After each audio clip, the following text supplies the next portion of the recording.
नमस्ते दीदी भैया, देखिए हमारे यूट्यूब चैनल पर जा रहा बहुत प्यारा चुटकुल्ला नाच गीत समधी दुल्हा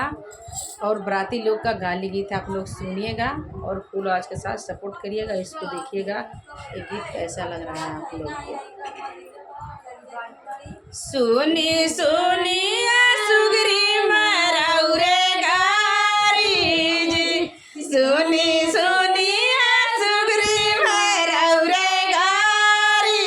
जी, रौरे दीदी के तावत दुआरी जी, रौरे दीदी के तावत दुआरी जी, ओमे चल लटाटर डाली जी, ओमे चल लटाटर डाली जी, सुनी सुनिया सुंदरी मरौरे गारी जी, सुनी सुनिया सराना रौरे गारी जी,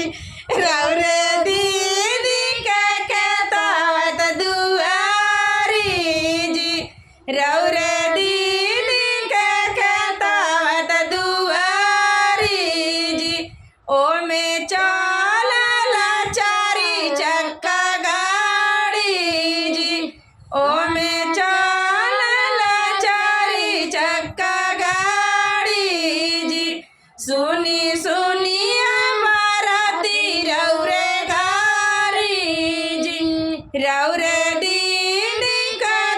तावत दुआरी जी, रौरे दीदी का तावत दुआरी जी, ओमे चल ठारे सर गाड़ी जी, ओमे चल ठारे सर गाड़ी जी, सुनी सुनिया दूल्हा रौरे गारी जी, रौरे दीदी का तावत दुआरी जी, रौरे दीदी का तावत दुआरी जी, ओमे चल